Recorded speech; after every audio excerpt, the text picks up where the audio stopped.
الحمد لله الذي أنزل على عبده الكتاب ولم يجعل له عوجا والصلاة والسلام على نبينا وقدوتنا وحبيبنا محمد وعلى آله وصحبه ومن والاه.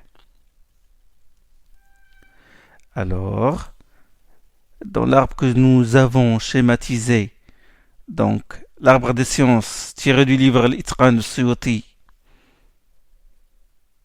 sciences relatives à la descente, au Tanzil, ça se ramifie en 5 branches. Modalité de la descente, ça on l'a vu. Les circonstances de la descente, ça on l'a vu la dernière séance. Considération de l'événement, considération du temps, etc. Les premières révélations, les dernières révélations. L'ordre de la descente des versets, on l'a vu. C'est là où on a fait les premières et les dernières révélations. La façon dont le Coran a été descendu, descente synthétique, descente analytique, ça les premiers doros. Et il nous reste, pour terminer les sciences relatives au Tanzil, cette branche-là, il nous reste les causes de la descente. Asbab nuzul, les circonstances causales. Suyuti rahimahullah a dit que les savants ont consacré des livres aux causes de la descente. D'ailleurs, lui-même, il a écrit un livre sur Asbab al-Nuzul. Il a cité des noms, les noms de ces savants. Ali ibn al-Madini. Ali ibn al-Madini, il est le cheikh de l'imam al-Bukhari, son cheikh. Risala de Ali ibn al-Madini ne se trouve, n'a pas de trace maintenant, il est introuvable. Il a cité Al-Wahidi, Al-Naysaburi. Son livre a été édité et il a été résumé par le cheikh l'imam al-Ja'bari, le grand savant dans le Qira'at et dans les sciences du Coran. Et il a cité Abu al-Fadl ibn al-Hajar. Abu al-Fadl ibn Hajar. Pas ibn Hajar al-Asqalani, Abu al-Fadl ibn Hajar. Suyuti a dit qu'il ne l'a pas trouvé complet, c'est-à-dire qu'il n'a pas trouvé complet son livre. En fait, elle a une anecdote. C'est qu'Abu al-Fadl ibn Hajar a commencé son livre sur les causes de la révélation et il est mort avant de le terminer. Et il est mort quand il est arrivé au verset où que vous soyez, la mort vous atteindra. أينما تكونوا يدرككم الموت ولو كنتم في بروج مشيدة. Où que vous soyez, la mort vous atteindra. Il est mort à ce verset-là, subhanallah. La plume s'est arrêtée et le cœur s'est arrêté en même temps, à ce verset-là. L'imam al-Ja'bari, dans l'introduction du Mukhtasar Asbab al-Nuzul, c'est-à-dire l'abrégé sur les causes de la descente, comme j'ai dit, il a résumé le livre de Al-Wahidi, il a dit le Coran dans sa descente se divise en deux. Une partie a été révélée sans circonstance causale et une partie a été révélée suite à un événement, une question. En fait, ce qui a été révélé sans circonstance causale, c'est la plus grande partie du Coran, sans cause directe. Attention, quand on dit sans circonstance causale, nous entendons par là des causes particulières. Un événement, une question, quelqu'un pose une question, et la réponse, yas'alunaka 'anil mahid, il t'interroge sur les menstrues, et là la réponse vient. La révélation divine descend en réponse à la question posée. Mais quant à la descente du Coran pour une raison ou parce que le besoin s'en fait sentir, ça c'est quelque chose d'évident. On est catégorique là-dessus. Le Coran a été révélé pour une raison sage, parce que l'humanité en a besoin. La preuve, وَكُنْتُمْ عَلَى شَفَا حُفْرَةٍ مِّنَ النَّارِ فَأَنْقَذَكُمْ مِنْهَا. Vous étiez au bord d'une fosse au-dessus du feu et il vous en a sauvé. Il a sauvé l'humanité, les croyants, les musulmans, il les a sauvés de l'enfer par ce Coran-là. Donc, ce Coran a été révélé pour sauver l'humanité. C'est une cause générale et fondamentale. Allah est trop transcendant. Hasha lillah. pour faire descendre le livre sans raison et sans réponse à un besoin. Il a dit, subhanahu wa ta'ala, وَبِالْحَقِّ أَنزَلْنَاهُ وَبِالْحَقِّ نَزَلْ. C'est en toute vérité que nous l'avons fait descendre, et il est descendu conforme à la vérité. Nous l'avons fait descendre dans le bon endroit et par la bonne langue. Et il est conforme à la vérité, dans le fond et dans la forme. C'est bon? Sidqan wa adla, comme a dit Allah subhanahu wa ta'ala dans Surat Al-An'am. Hein? Vérité dans son contenu et vérité dans son objectif. Équité et vérité. Donc, c'est pour une raison sage qu'Allah subhanahu wa ta'ala fait descendre son livre. Et Allah, il a décrit son livre, et il a assimilé, il a dit que c'est un remède. Il a dit وَنُنَزِّلُ مِنَ الْقُرْآنِ مَا هُوَ شِفَاءٌ وَرَحْمَةٌ لِلْمُؤْمِنِينَ. Il a dit, nous révélons dans ce Coran ce qui constitue une guérison et une miséricorde pour les croyants. Surat Isra. Et les gens ont besoin de remèdes pour guérir leur corps et leur cœur. Et le Coran sert à ça. Ruqya, guérir le corps des maladies, et le cœur de shirk, guérir le cœur de l'associationnisme, de la bid'a, de la haine, l'envie, et tous ces mots-là qui gangrènent les cœurs et qui sont plus graves que les maladies du corps. À quoi sert la connaissance des circonstances causales? À quoi sert? Elles servent, cette connaissance a beaucoup d'utilité. Elle aide à comprendre certains versets ambigus. Quand on examine les causes qui entourent un verset, cela nous aide à le comprendre et à dissiper toute ambiguïté qui l'entoure. C'est très important de connaître la cause, les circonstances causales. Ça aide. L'exégète, il les utilise, les circonstances, pour expliquer un verset ou un passage coranique. Exemple, quand Allah subhanahu wa ta'ala, il dit وَلِلَّهِ الْمَشْرِقُ وَالْمَغْرِبُ فَأَيْنَمَا تُوَلُّوا فَثَمَّ وَجْهُ اللَّهِ. À Allah appartient l'Orient et l'Occident, où que vous tourniez, là est la face d'Allah. Dans Surat Al-Baqarah. Quelqu'un va dire, écoutez les gars, là où se trouve le fidèle, sa prière est bonne. La qibla n'est pas une condition de la validité de la prière. La preuve, donne-nous la preuve. La preuve, أَيْنَمَا وَلِلَّهِ الْمَشْرِقُ وَالْمَغْرِبُ فَأَيْنَمَا تُوَلُّوا فَثَمَّ وَجْهُ اللَّهِ. Il dit, voilà, Allah appartient à l'Orient et l'Occident. Où que vous tourniez, c'est bon, c'est la qibla, c'est la face d'Allah. On va lui dire non. Ce verset a été révélé à propos de compagnons qui, lors d'un voyage, avaient fait halte à un endroit où il faisait très noir. Et certains de ces compagnons ont dit la qibla est dans telle direction, et ils l'ont marqué par un trait, et d'autres ont fait la prière. D'autres ont dit non, c'est dans telle autre direction, et ils ont marqué les traits. Et quand le soleil s'est levé, ils s'aperçurent qu'ils n'ont pas prié dans la bonne direction, dans la direction rituelle, la qibla. Et quand ils retournèrent de leur voyage, ils interrogèrent le prophète sallam, qui se tut à un moment, puis reçut la révélation. À Allah appartient l'Orient et l'Occident. Lillahi al-mashriq wal maghrib. Ça c'est un hadith, c'est une histoire, donc c'est une circonstance qui nous montre, qui nous explique ce verset-là. Le hadith Ibn Omar a dit que lors de ses déplacements, le prophète sallallahu alayhi wa sallam faisait la prière surrogatoire dans la direction où il orientait sa monture. Donc dans ses voyages, qu'est-ce qu'il fait? Bon, il orientait la monture vers la qibla, il dit Allah Akbar, même si sa monture va à droite ou à gauche ou dans une direction différente de celle de la qibla, il continuait sa prière. Donc ces circonstances-là nous aident à comprendre le verset là. On dit non, ce verset est lié à des circonstances.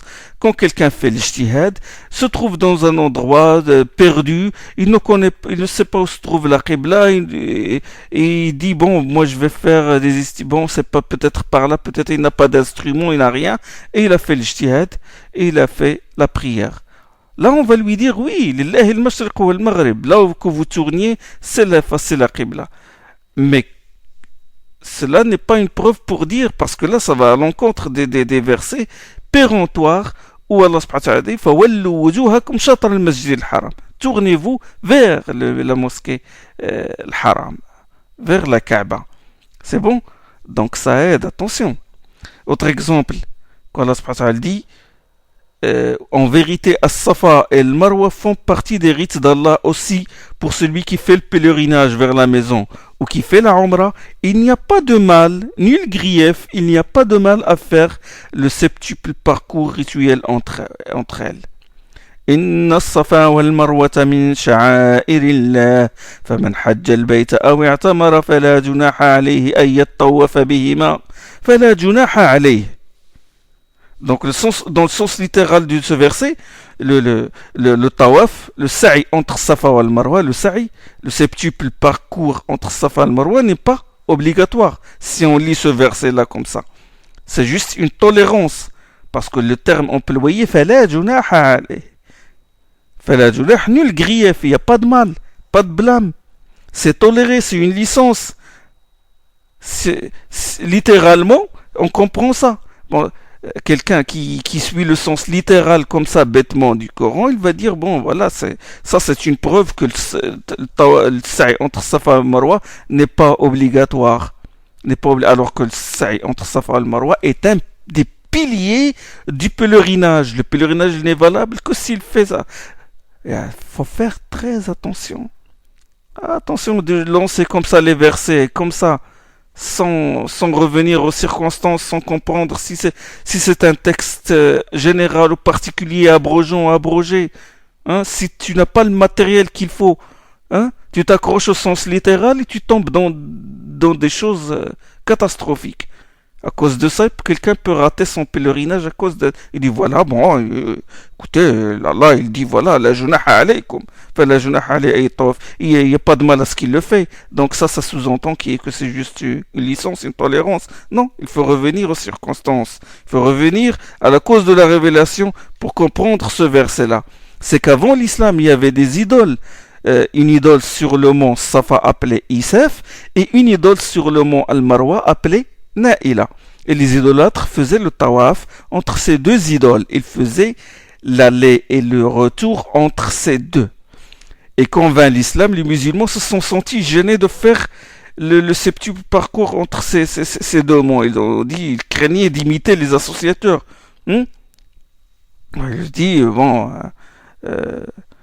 ça est un rite païen, des gens de la Jahiliya faisaient ça, bon, ça... Allah subhanahu wa ta'ala, il révèle, il a fait descendre ce verset, il a dit Fala junaha alayhi at-tawaf bihima, il n'y a pas de mal, là ce n'est pas grave, c'est-à-dire que ça, c'est quelque chose qui a été fait par les païens, mais ce sont en fait à l'origine des rites d'Ibrahim alayhi salam. Donc les circonstances causales dissipent tout problème de compréhension. Autre exemple, bon... tous ces exemples, attention, tous ces exemples-là se trouvent dans l'Itqan de Suyuti. Nous sommes dans le chapitre 9. Marwan ibn al-Hakam, ça c'est un autre exemple.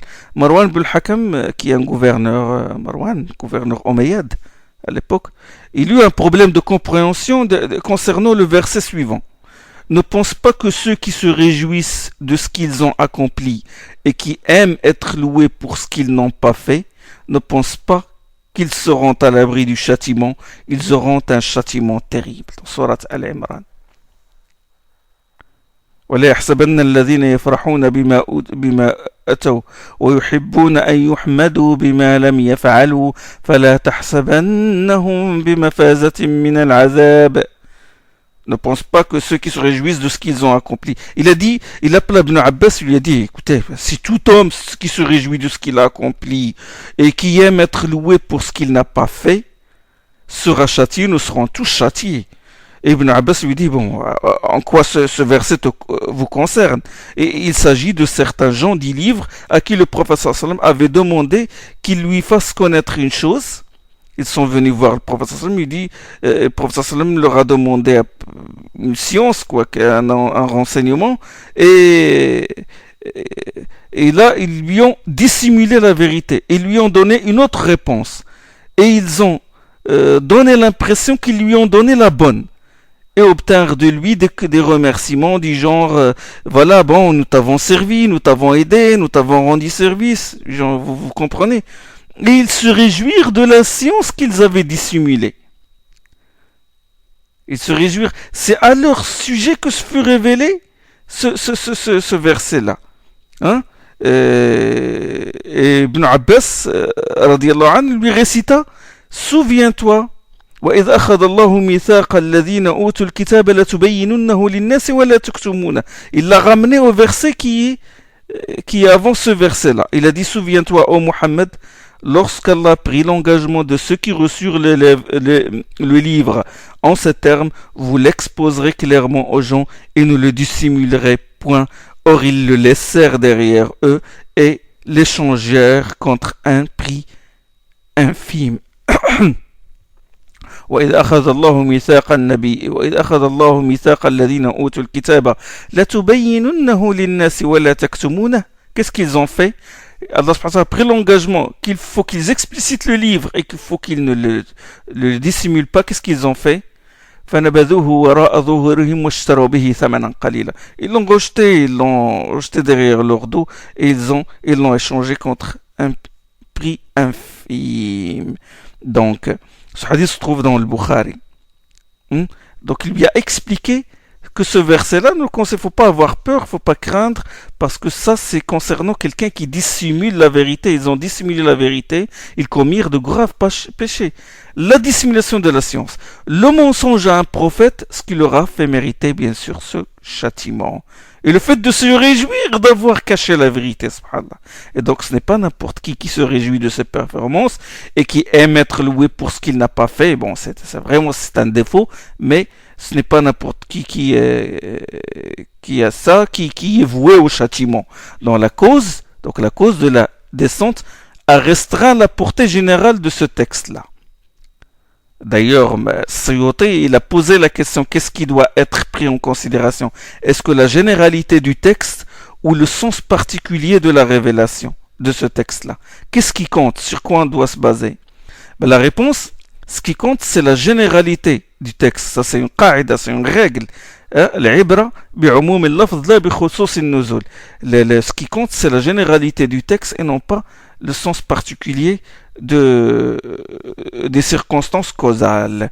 Suyuti a donné beaucoup d'exemples où on se base sur la généralité du texte. C'est-à-dire que quand Allah révèle, par exemple, fait descendre un verset sur quelqu'un de particulier, ça ne veut pas dire que l'énoncé juridique s'applique sur lui tout simplement. Il n'est pas général, non. Et les compagnons ont toujours pris les versets dans leur portée générale. Comme les versets sur Zihar, le Zihar. Suyuti a donné l'exemple du Zihar qui a été révélé sur ce qui s'est passé entre Salama ibn Sakhr et son épouse. Le Zihar, il consiste à s'interdire toute relation sexuelle avec sa femme en prononçant la formule en disant: tu es pour moi comme le dos de ma mère. Anti minni anti minni kadhahri ummi. C'est ce qu'on appelle zahar. Zahar, ça vient du zahar, le dos. Dire: tu es pour moi comme le dos de ma mère, c'est-à-dire comme une femme à tout jamais interdite. La femme reste frappée d'interdiction tant que le mari ne s'acquitte pas de l'expiation prescrite, la kafara, qui est l'affranchissement d'un esclave, en cas d'impossibilité le jeûne de 2 mois consécutifs, et en cas d'impossibilité la nourriture de 60 pauvres. Le verset en question se trouve dans Surat al-Mujadala, Surat 58. الذين يظاهرون منكم نسائهم ما هن أمهاتهن. Ça, les versets sur le zihar. Donc, les compagnons, ils se sont basés sur le sens, sur l'énoncé juridique général. Ils n'ont pas appliqué seulement à Sakhr et à Salama ibn Sakhr et son épouse. D'accord? Ces versets-là concernent n'importe qui fait le zihar, qui fait ça. Il est tenu de l'expiation prescrite. L'énoncé de ces versets ne se limite pas à Salama ibn Sakhr ou à Aws ibn Samit, parce qu'il a été révélé aussi, il a été révélé au sujet de Aws ibn Samit et son épouse. son épouse Khawla, radiallahu anha. Ça c'est un exemple. Un autre exemple, l'exemple du serment d'anathème, li'an, quand le mari jure que sa femme a commis l'adultère. Hein? Les versets sur le li'an se trouvent dans le début de la sourate An-Nur, sourate 24. Hein? Ces versets-là ont été révélés sur Hilal ibn Umayya et son épouse. Hein? Il a accusé sa femme d'adultère. Mais les versets sont généraux, c'est-à-dire le mari témoigne 5 fois, il jure, il prend Allah à témoin que sa femme a commis l'adultère. Et la femme aussi, elle témoigne 5 fois qu'elle est innocente. Si cela se passe comme ça, ben le juge sépare le couple. C'est ce qu'on appelle l'i'an, le serment d'anathème. Il a été révélé à propos de l'histoire de Hilal ibn Umayya et son épouse, mais le texte général, il s'applique à tout le monde qui a commis ce li'an. Exemple, par exemple, de la peine prévue pour l'imputation calomnieuse de la fornication, al-qadf. Les versets se trouvent aussi dans le début de la sourate An-Nur, 80 coups de fouet. فَجْلِدُوهُمْ 80 جلدة والذين يرمون المحصنات ثم لم يأتوا بأربعة شهداء فَجْلِدُوهُمْ 80 جلدة. 80 coups de fouet aux calomniateurs qui n'apportent pas de témoins. Les versets ont été révélés, ces versets-là ont été révélés pour innocenter Aïcha dans l'histoire de l'Ifk, dans la bataille de Bani al-Mustalaq, la calomnie dont elle a été victime. Ces versets-là ont été révélés pour l'innocenter, et dans ces versets-là on trouve l'énoncé juridique, c'est-à-dire la peine dont est passible celui qui calomnie une femme, qui l'accuse d'adultère, et qui n'a pas apporté 4 témoins, ben il reçoit 80 coups de fouet. Oui, l'islam ne joue pas avec l'honneur d'une femme, attention. Et la loi s'applique à tout le monde, elle est générale, bien qu'on connaît les circonstances causales. Pourquoi Ibn Abbas a limité ce verset-là? Le verset que j'ai cité, ne pense pas que ceux qui se réjouissent, bien que il l'a limité à sa cause, c'est-à-dire aux gens du livre qui ont dissimulé la réponse. Bien que, comme je viens de le dire, que ce qui compte, c'est la généralité du texte et non pas le sens particulier de la cause. Hein? Il a limité. Suyuti, il a répondu que la question de la généralité du texte n'a pas échappé à Ibn Abbas. Ibn Abbas sait que les textes sont généraux à la base. Hein? Le fait que le texte soit plus général que sa cause, ça, Ibn Abbas, il le connaît. Mais Ibn Abbas a expliqué que le sens de ce verset est particulier et non général. Le sens de ce verset-là est particulier et non pas, il n'a pas un sens général. Cela est comparable, comme a dit Suyuti, à l'explication par le prophète sallallahu alayhi wa sallam de l'injustice dans la parole d'Allah. Ceux qui croient et ne mêlent leur foi d'aucune injustice, ceux-là seront à l'abri et seront bien guidés. Alladhina amanu wa lam yalbisu imanahum bizulm ulaika lahumul amn wa ulaika lahumul amn wa hum muhtadun. Sourate Al-An'am. Ceux qui croient et ne mêlent leur foi d'aucune injustice, ceux-là seront à l'abri et bien guidés. Les compagnons, ils comprenaient la langue arabe. Alladhina amanu wa lam yalbisu imanahum bizulm.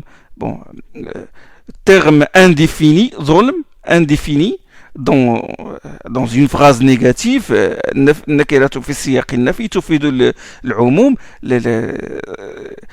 ils ont compris, la langue arabe, ils sont des gens éloquents.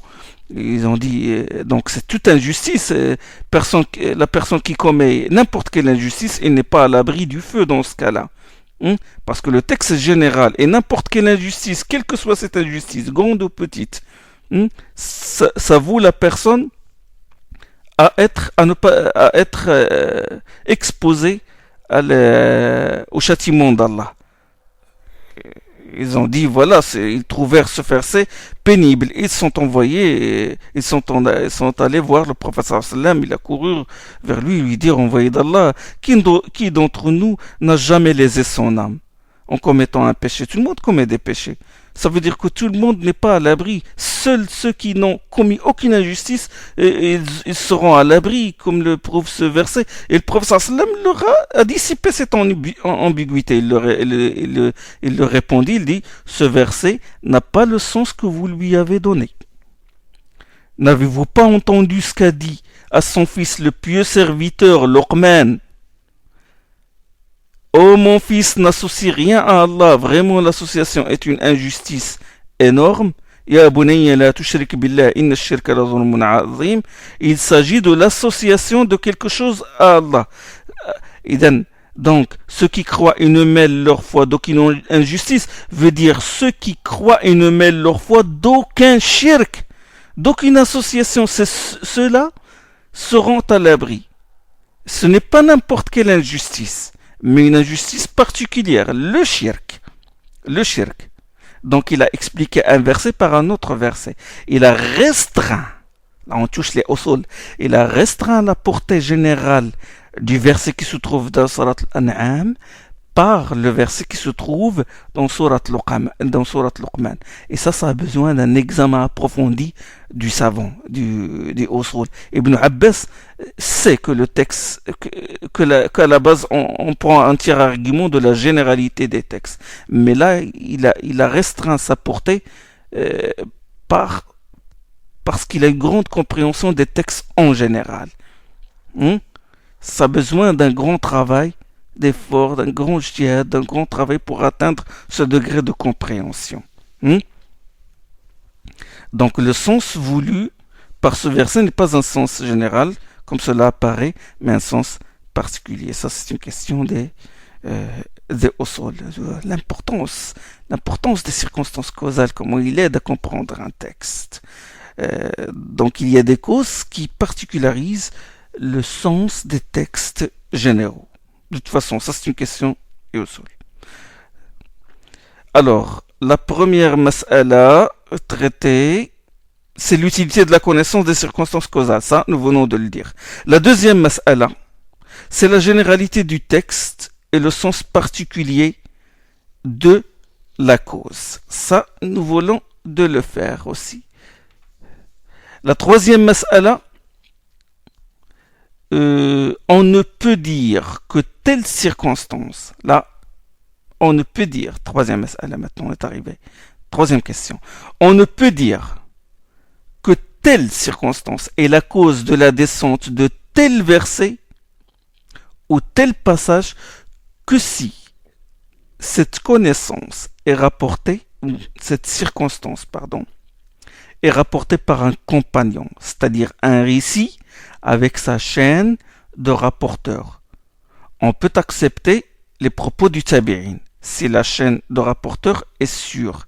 Et si ce tabi'i, j'entends par tabi'i la première génération, c'est-à-dire les pieux successeurs, les disciples des compagnons, si ce tabi'i fait partie des imams en matière d'exégèse, c'est-à-dire des imams qui avaient reçu les enseignements des compagnons comme Mujahid, Ikrima, Sa'id ibn Jubair.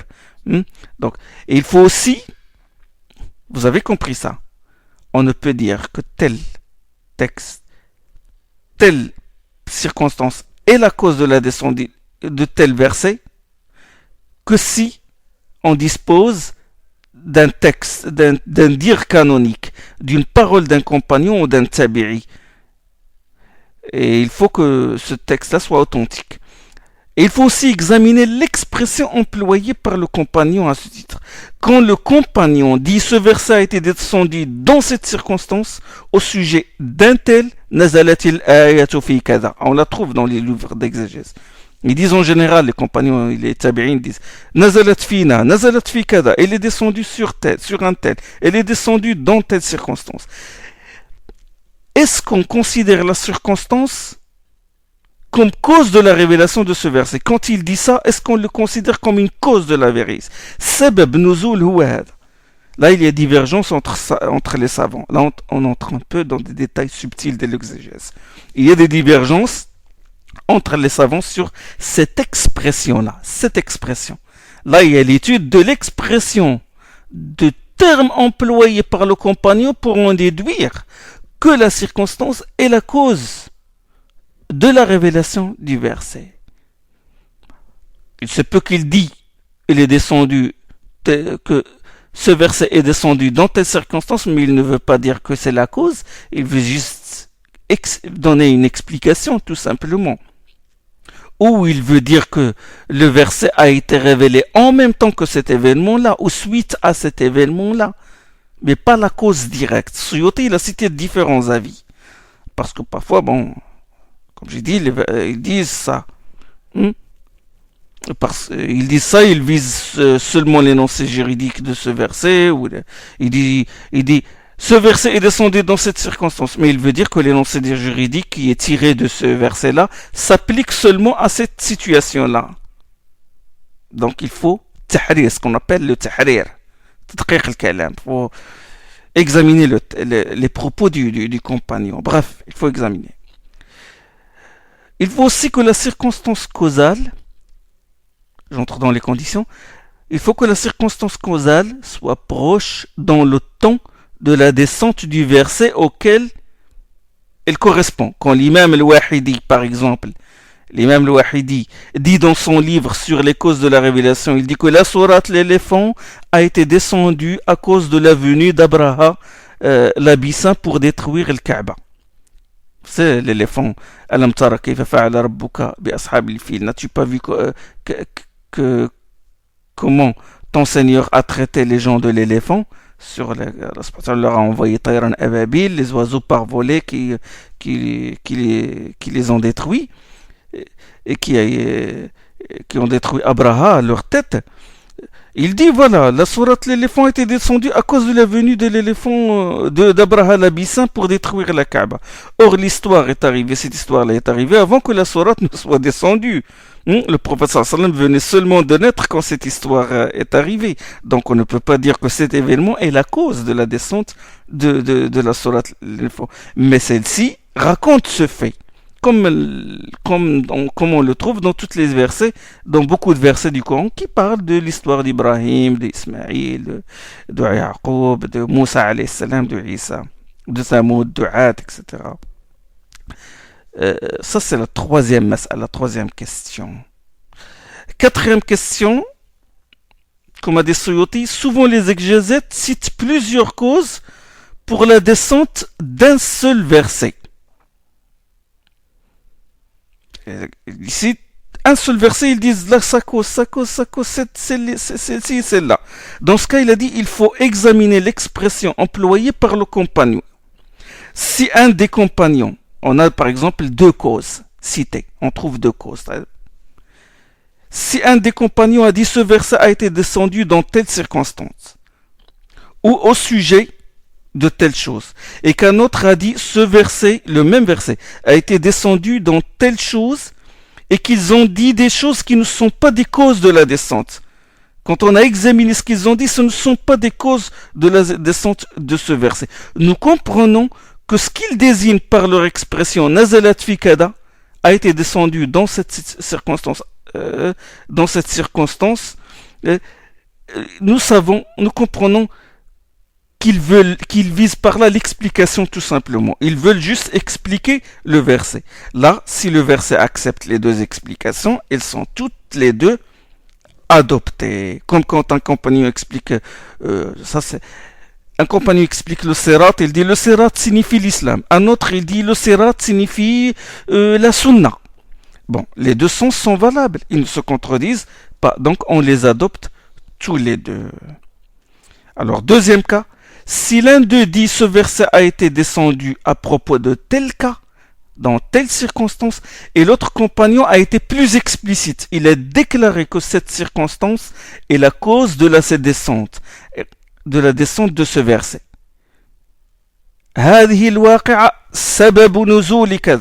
Ce verset, cette circonstance a été la cause, il déclare clairement, et que les deux propos tenus par les compagnons diffèrent. Là, il faut opter pour ce dernier, c'est-à-dire par le propos explicite. Exemple. Le verset où Allah subhanahu wa ta'ala dit Nisa'ukum harthun lakum fa'tu harthakum anna shi'tum. Le verset vos femmes sont pour vous un champ, allez à votre champ comme vous voulez. Al-Bukhari, il rapporte qu'un des compagnons a dit que ce verset a été révélé à propos des relations avec sa femme dans son fondement, c'est-à-dire le koui anal. Il a dit, c'est une mauvaise compréhension, les compagnons se trompent. Dans les deux sahih, Jabir a dit, les juifs, là il parle de la circonstance, il a dit, les juifs prétendaient que si l'homme abordait sa femme par le dos et dans l'endroit habituel, pas dans le fondement, mais dans l'endroit habituel, l'enfant issu de tel rapport devenait louche. Et Allah, il a fait descendre le verset suivant qui réfute cette fable. Il a dit, Allah subhanahu wa ta'ala a fait descendre vos femmes sont pour vous un champ, allez à votre champ quand vous voulez, c'est-à-dire à l'endroit habituel. Le koui anal est strictement interdit en islam. Celui qui le commet est voué à la malédiction, il est maudit comme le prouvent beaucoup de hadiths. Donc, qu'est-ce qu'on doit faire prévaloir? On doit faire prévaloir le hadith de Jabir, parce que l'expression de Jabir est claire. Il dit, voilà, certains juifs prétendaient, voilà, telle chose. Et là, Allah, il révéla. C'est cette circonstance qu'on doit prendre. Troisième cas, si un des compagnons a cité une cause, il a clairement dit que cette circonstance est la cause de la descente de tel verset. Et un autre compagnon a cité une autre cause de manière explicite. Là, il a dit la cause. Et que les deux causes diffèrent, là, on examine. Qu'est-ce qu'on examine? On examine la chaîne de transmission des deux traditions, des deux propos. Et on adopte le propos dont la chaîne est la plus sûre. L'asah. C'est bon? Exemple. Le Bukhari Muslim rapporte que Jundub al-Bajali a dit le prophète sallallahu alayhi wa sallam était souffrant. Kana maridan. Était souffrant. Shtaka. Le propos dans Sahih al-Bukhari. Shtaka Rasulullah. Le prophète sallallahu alayhi wa sallam était souffrant. Était malade. Et il n'a pas pu accomplir la prière du qiyam. La prière surrogatoire de la nuit. Pendant 2 ou 3 nuits. Il n'a pas pu accomplir la prière du qiyam pendant 2 ou 3 nuits. Et une femme lui rendit visite. Cette femme est Jamil, l'épouse d'Abu Lahab, qu'Allah a voué à l'enfer dans Surat Tabbat Yada Abi Lahab. Il est venu le voir et lui dit, oh Mohammed, je pense bien que ton Satan t'a quitté. Je pense bien que ton diable t'a quitté. Ça veut dire la révélation divine et Jibril. Et Allah subhanahu wa ta'ala, il a fait descendre la sourate Wad-duha wal-layli idha saja, par la clarté du jour, etc. Et jusqu'à Ma wadda'aka rabbuka wa ma qala. Ton Seigneur ne t'a point abandonné ni pris en aversion. Sourate Ad-duha. Nous avons déjà parlé de Fatrat al-Wahi, l'interruption de la révélation. Il y a une rupture, puis après Allah subhanahu wa ta'ala lui révéla Duha. Ton Seigneur ne t'a point abandonné, il ne t'a pas abandonné, il ne t'a pas détesté. Et cette femme, il a voulu tirer mauvaise joie de l'état du prophète sallallahu alayhi wa sallam. Il veut le faire souffrir, c'est pourquoi il lui a tenu ses propos offensants. Et Allah subhanahu wa ta'ala l'a consolé et lui révéla la sourate Ad-Duha. Ça, c'est le Bukhari Muslim rapporte ce fait-là. Tabarani, il rapporte avec sa chaîne d'autorité qu'une servante du prophète sallallahu alayhi wa sallam, là, l'autre texte, là je parle de notre texte considéré comme une cause de la révélation de Surat Ad-Duha. Tabarani, il rapporte qu'une servante du prophète sallallahu alayhi wa sallam, Khawla, il s'appelle Khawla, il a dit qu'un petit chien entra dans la maison du prophète sallallahu alayhi wa sallam et se cacha sous le lit. Et il mourut. Et durant plusieurs jours, le prophète sallallahu alayhi wa sallam ne reçut aucune révélation. Il a dit sallallahu alayhi wa sallam à sa servante, oh Khawla, qu'est-ce qui s'est passé dans la maison de l'envoyé d'Allah? Qu'est-ce qui s'est passé dans la maison de l'envoyé d'Allah? Il a dit, Jibril ne me rend plus visite. Qu'est-il arrivé? Elle lui répondit, par Allah, il n'y a pas de jour meilleur qu'aujourd'hui. C'est-à-dire que tout ce qui s'est passé aujourd'hui est bien. Et le prophète sallam prit son manteau et sortit. Et puis Khawla s'est dit, bon, pourquoi ne ferais-je pas le ménage? Je fais un peu de nettoyage dans la maison. Et il a dit, j'ai pris le balai et j'ai commencé à balayer sous le lit et j'ai senti quelque chose de lourd, que le balai traînait. Je l'ai fait sortir et c'était un petit chien mort. Je l'ai jeté derrière la maison et le prophète sallam revint à la maison tout en tremblant. Et quand il a dit, quand le prophète sallam, d'habitude, quand il recevait les révélations, il tremblait. Il tremblait. Et là, il a dit, sallallahu alayhi wa sallam, à Khawla, il dit, couvre-moi, couvre-moi. Et il l'a couvert, et Allah subhanahu wa ta'ala a fait descendre, Wadduha wal layli idha saja, par la clarté du jour.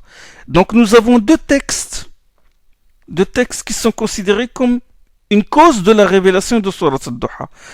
Dans son explication du Sahih al-Bukhari, Ibn Hajar al-Asqalani a dit, l'histoire du retard de la venue de Jibril à cause de la présence du petit chien dans la maison du prophète sallam est célèbre. Mais le fait qu'elle soit la cause de la révélation de Surat al-Duha me paraît bizarre. En plus, dans sa chaîne de transmission, il y a des rapporteurs qui sont inconnus. Ça, c'est un savant du hadith qui dit ça. Il faut donc se fier à ce qui se trouve dans le Sahih. C'est-à-dire, le ma fi sahih. C'est ce qu'a dit Ibn Hajar. Donc, on fait prévaloir le récit le plus authentique qui se trouve dans Sahih al-Bukhari et Muslim. C'est bon? On a deux causes. Donc, on fait prévaloir le plus authentique. Quatrième cas, il se peut qu'un même verset soit révélé suite à deux causes. Comme les versets sur le serment d'anathème que j'ai dit, li'an, le verset de la dernière séance. Li'an, quand l'homme, le mari accuse son épouse, doute de la fidélité de son épouse, il l'accuse d'adultère. Allah a révélé ceux qui accusent leurs épouses d'adultère et qui n'ont d'autres témoins à fournir qu'eux-mêmes. Chacun d'eux aura juré 4 fois devant Allah qu'il ne dit que la vérité, etc. etc. Les premiers versets, les versets 6 jusqu'au verset 10 de Surat An-Nur. والذين يرمون أزواجهم ولم يكن لهم شهداء إلا أنفسهم فشهادة أحدهم 4 شهادات. Al-Bukhari il rapporte d'après Ibn Abbas que ces versets-là ont été révélés suite à l'accusation par Hilal ibn Umayya de son épouse, l'accusation d'adultère. Et le Bukhari Muslim rapporte d'après Sahl ibn Sa'd qu'ils ont été révélés au sujet de Umair al-Ajlani et sa femme. Donc nous avons deux cas de situation, deux circonstances de la révélation causale de la révélation de ces versets-là.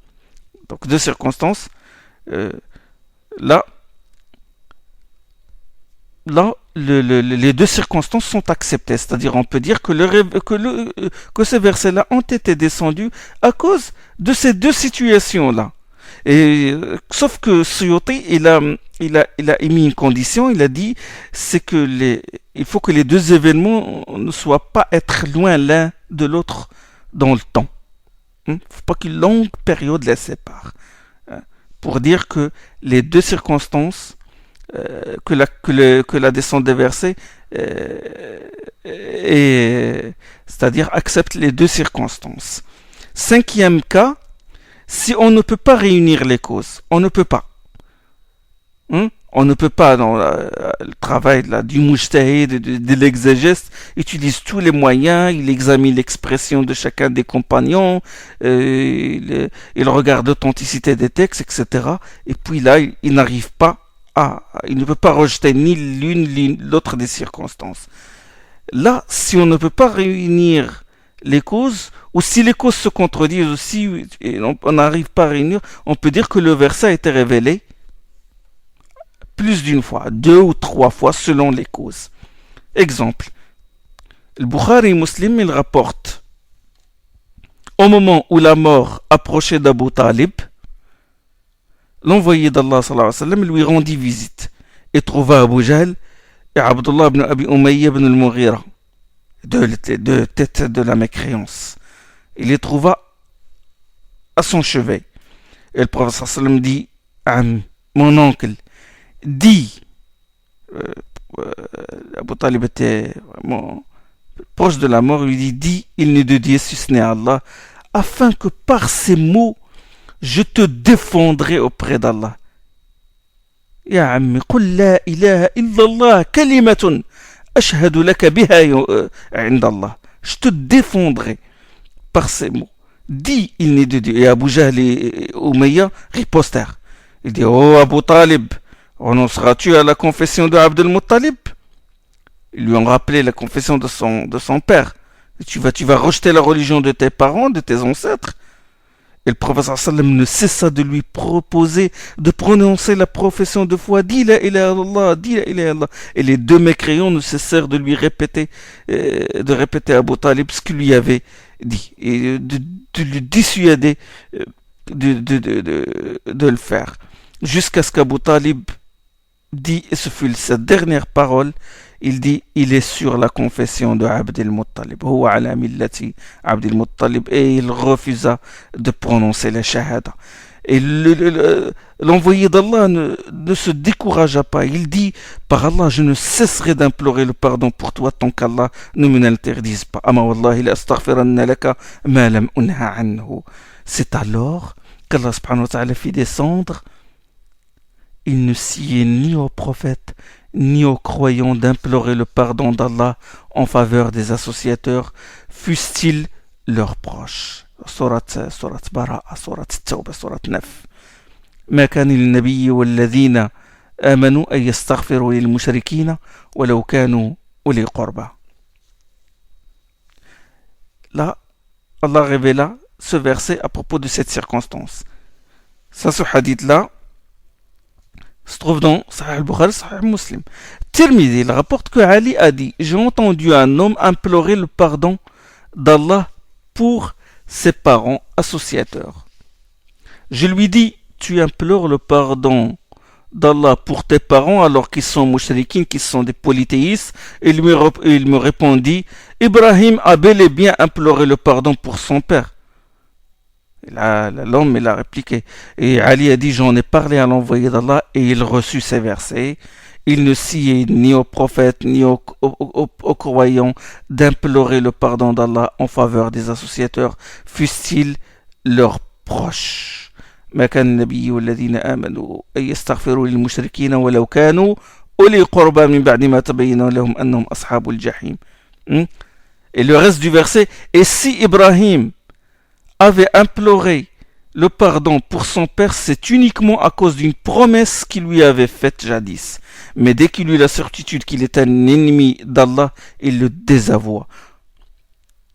وما كان استغفار إبراهيم لأبيه إلا عن موعدة وعدها إياه فلما تبين له أنه عدو لله تبرأ منه. Ça c'est dans sourate Bara'a, le même verset. Donc verset de circonstance. Donc, on va dire que le verset a été révélé deux fois. Suyuti a consacré un chapitre à la descente à plusieurs reprises d'un seul verset. C'est le chapitre 11. Il l'a appelé Ma takarrara nuzulu. Et beaucoup de savants soutiennent ça, c'est-à-dire que c'est possible qu'un verset soit répété plusieurs fois. Quelles en sont les raisons? Pourquoi? Les raisons sages. Premièrement, pour montrer l'éminence du passage révélé, l'éminence de la révélation. Exemple, la Fatiha. Pour la raison que nous avons avancé, la grandeur, le mérite, Allah, pour montrer la grandeur de cette sourate, il l'a révélé, il l'a fait descendre deux fois. Et aussi quand la Qibla fut changée, parce que quand on sait que la Fatiha a été révélée à la Mecque, et quand la Qibla, l'orientation de la prière, elle était vers le Bayt al-Maqdis, la mosquée al-Aqsa, et quand Allah il a abrogé et il a fait descendre des versets pour tourner les croyants vers la Kaaba, certains peuvent penser que peut-être en abrogeant l'orientation, Allah a abrogé aussi certaines choses dans la prière, notamment la Fatiha. Et là, Allah subhanahu wa ta'ala l'a révélé une deuxième fois pour pour insister sur son caractère obligatoire. La Fatiha est un pilier des piliers de la prière. Autre exemple, sur le rappel et l'insistance sur la prescription énoncée, c'est le verset de la sourate les abeilles. Les abeilles, sourate 16. Allah subhanahu wa ta'ala dit s'il faut que vous infligiez une punition, que ce soit à la mesure de l'offense subie. وَإِنْ عَاقَبْتُمْ فَعَاقِبُوا بِمِثْلِ مَا عُوقِبْتُمْ بِهِ. Ce verset a été révélé à la Mecque, puisque bon, sourate les abeilles, c'est une sourate mécoise. Et plus tard, à Médine, lors de la bataille de Uhud, la troisième année après l'hégire, les associateurs, ils ont tué Hamza et ils l'ont mutilé. Et lorsque le prophète sallam vit son corps, il fut très en colère. Et il dit, lorsqu'Allah me donnera la prochaine victoire sur Quraysh, je mutilerai 30 de leur corps. Et là, il reçut ce verset-là. وَإِنْ عَاقَبْتُمْ فَعَاقِبُوا بِمِثْلِ مَا عُوقِبْتُمْ بِهِ وَلَئِنْ صَبَرْتُمْ لَهُوَ خَيْرٌ لِلصَّابِرِينَ. Si vous devez infliger une punition, que ce soit à la mesure de l'offense subie. Et le prophète sallam, il renonça à son dessein. Donc l'une des raisons, c'est la mise en valeur du passage révélé, montrer qu'il n'y a pas d'abrogation, comme j'ai cité tout à l'heure, le rappel et l'exhortation, pour que ça s'enracine dans le cœur. Autre raison citée par les savants, c'est pour compléter les ahruf. Pourquoi la révélation se répète? C'est pour compléter les ahruf, c'est pour compléter les modes de formulation. Une sourate révélée selon un idiome pour révéler selon un deuxième idiome, n'est-ce pas? Donc, nous avons dit qu'un seul verset peut avoir plusieurs circonstances causales. Mais l'inverse aussi, c'est-à-dire une seule circonstance à l'origine de la révélation de plusieurs versets. C'est-à-dire sur un seul événement, plusieurs versets descendus. Exemple, le hadith de Zayd ibn Thabit dans le Sahih al-Bukhari, le prophète sallam, il a dicté à Zayd ibn Thabit qui tenait une plume, il a dit La yastawi al-qa'iduna min al-mu'minina wal mujahiduna fi sabili. Il n'y a pas d'égalité entre les croyants qui restent chez eux et ceux qui mènent le combat dans la voie d'Allah. Ça, on la trouve dans Surat Nisa. القاعدون من المؤمنين غير لا يستوي القاعدون من المؤمنين. Il n'y a point d'égalité entre les croyants qui restent chez eux, je laisse un vide, et ceux qui mènent le combat dans la voie d'Allah. C'est ce qui a été révélé au départ. Et Ibn Maktoum, qui était aveugle, c'est le mu'adhin, c'est l'un des mu'adhin, Ibn Maktoum, avec Bilal et Ibn Mahdura, les mu'adhin du prophète sallallahu alayhi wa sallam, était aveugle, et il était là, il a dit, envoyé d'Allah, mes yeux ont une infirmité, si je pouvais faire le djihad, je le ferais. Et avant que j'ai terminé d'écrire, le prophète sallam reçut une autre révélation. Exception faite de ceux qui ont une infirmité. Et le prophète sallam demande à Zayd de mettre exception faite de ceux qui ont une infirmité. Entre les deux phrases, il n'y a point d'égalité entre les croyants qui restent chez eux et ceux qui mènent le combat dans la voie d'Allah. Mais là ici, dit le prophète, ça c'est le tartil textuel, ça c'est une cause. Et pour la même cause maintenant, Ibn Abi Hatim, il rapporte que Zayd ibn Thabit a dit, j'écrivais une fois la révélation que recevait le prophète sallallahu alayhi wa sallam, j'avais encore la plume sur l'oreille quand le prophète sallallahu alayhi wa sallam reçut la révélation sur le djihad, sur l'ordre de mener le djihad. Et là, un aveugle lui dit, comment? Il lui a dit, comment? Un aveugle est venu voir le prophète sallallahu alayhi wa sallam et lui dit, comment mènerais-je le djihad alors que je suis aveugle? C'est alors que Zayd ibn Thabit, toujours il raconte ça, il a dit, c'est alors que le passage suivant fut révélé, n'est pas astreint à combattre l'aveugle, le boiteux et le malade. Et ça c'est un verset qui se trouve dans Surat al-Fath. Donc, deux versets différents pour une même cause. Versets de Surat Nisa, versets dans Surat al-Fath ont été révélés pour une seule cause. Bien sûr, dans tout ça, il faut examiner les propos des compagnons, examiner les faits, leur moment, leur date et les chaînes de transmission. Bon, je vais voir l'arbre des sciences.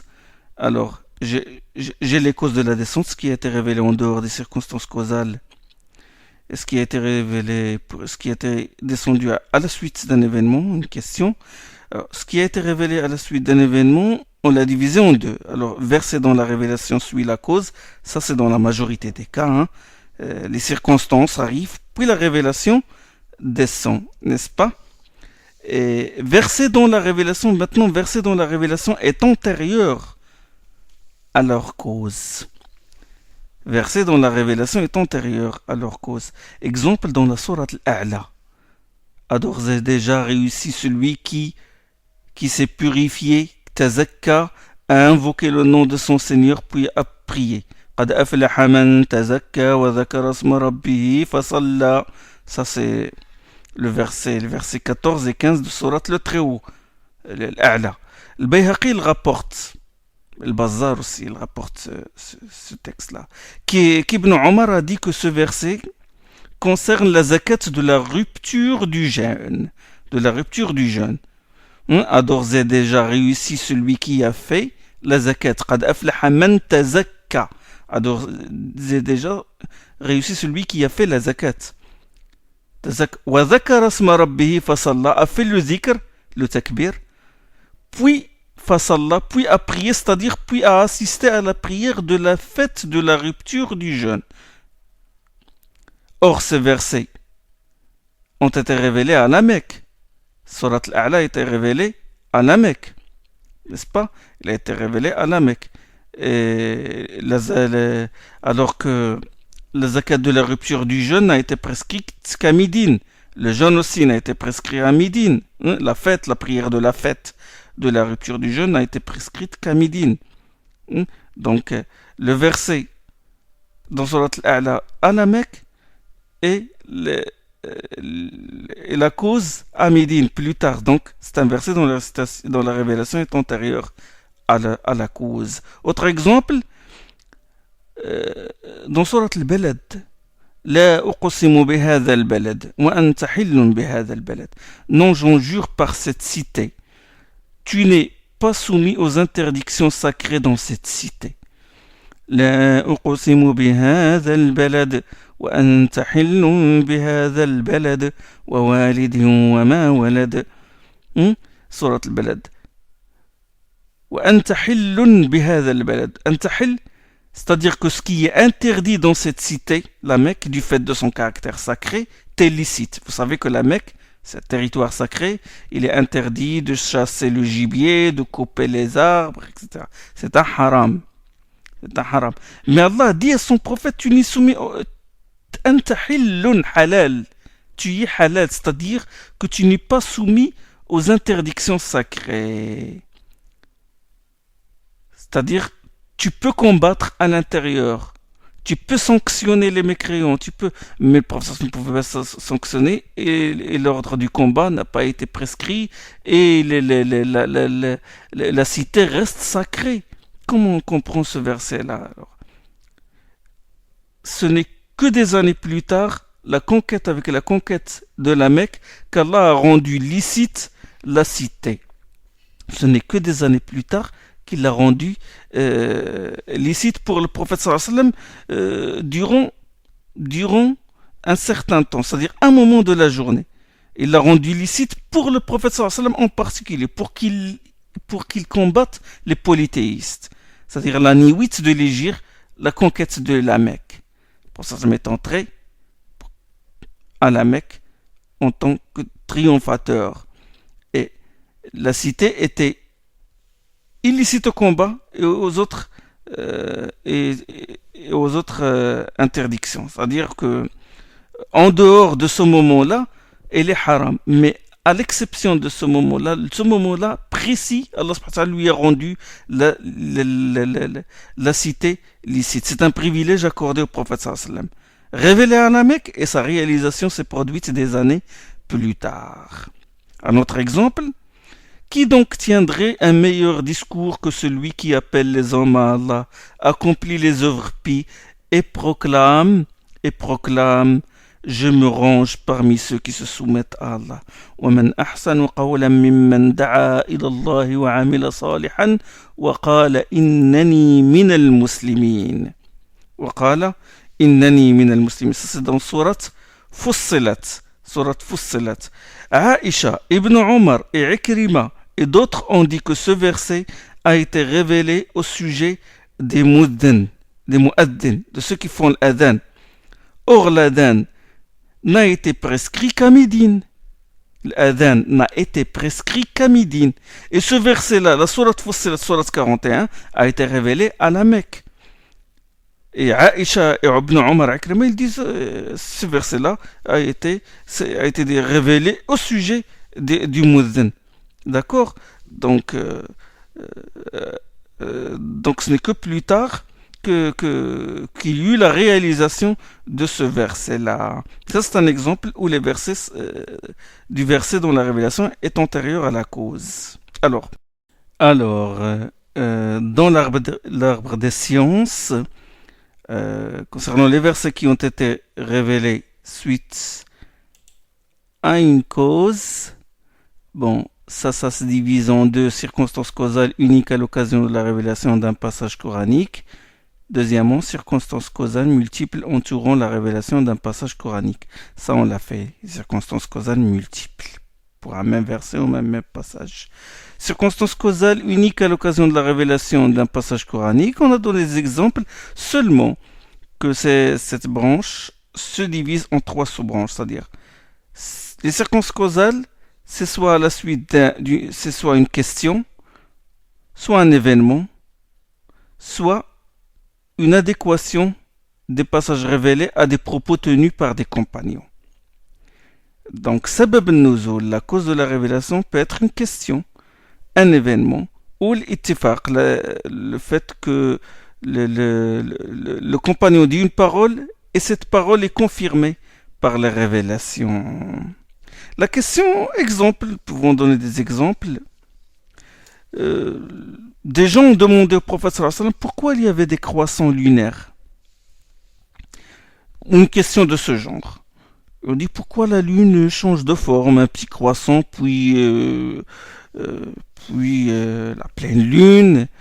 Et Allah subhanahu wa ta'ala a révélé à son prophète يسألونك عن الأهلة قل هي مواقيت للناس والحج. Il t'interroge au sujet des croissants lunaires.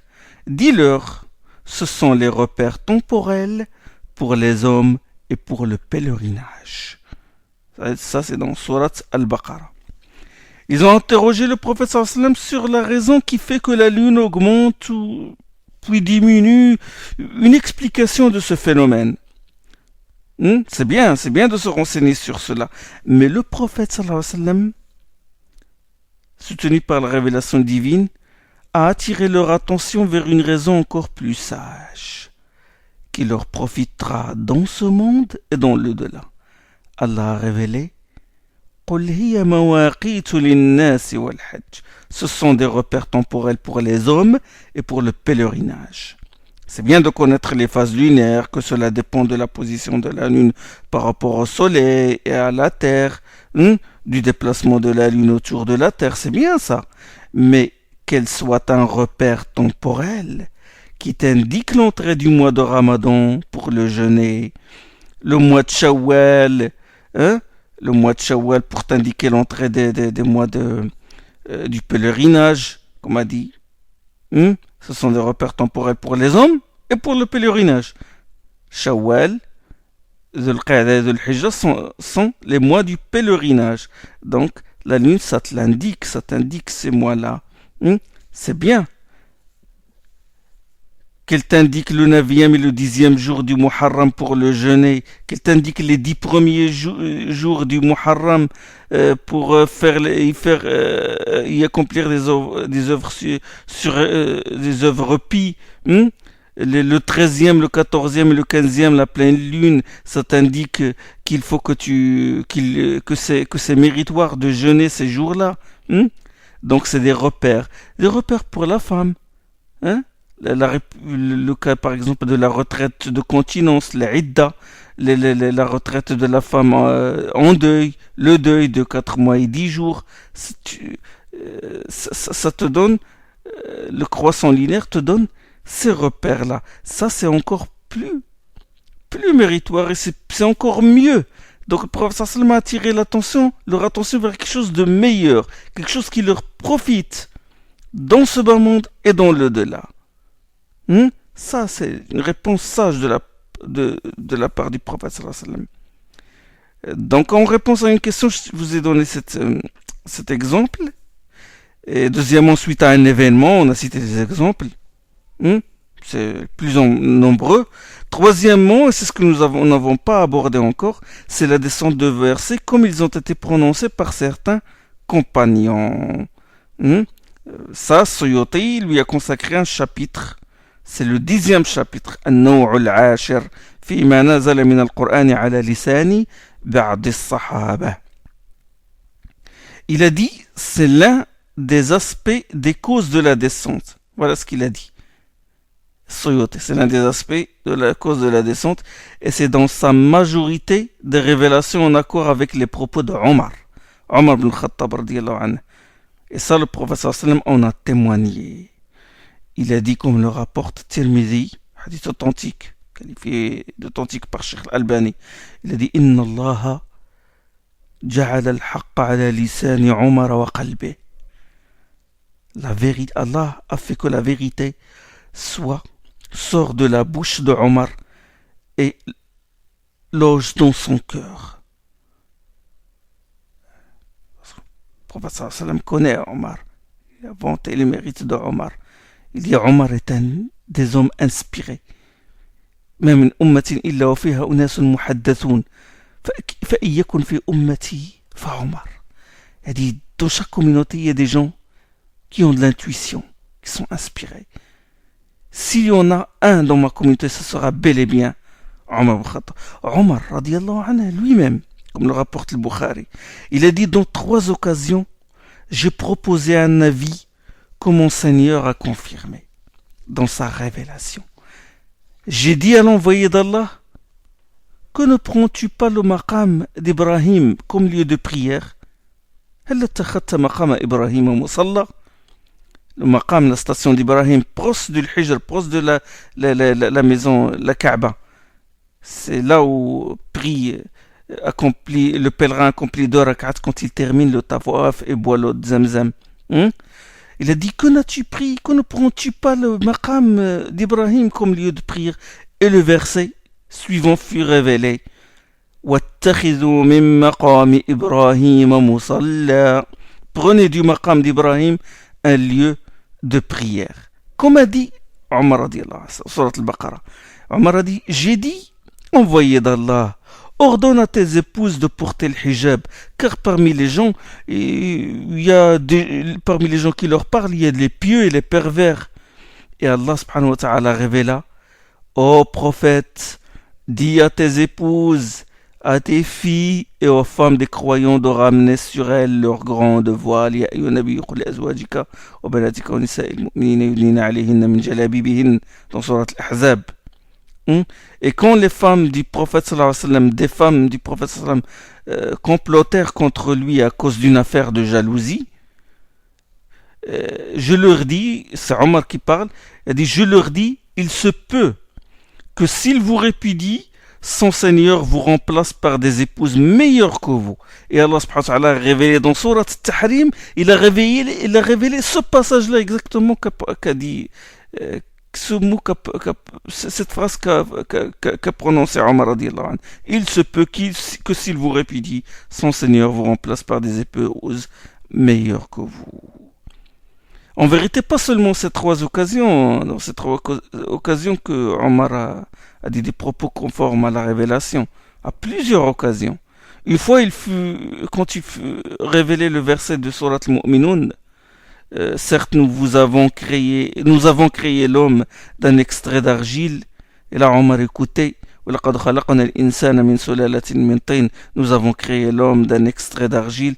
Omar écoutait attentivement. ثم جعلناه نطفة في قرار مكين, dont nous avons fait ensuite une goutte de sperme logée dans un réceptacle bien protégé.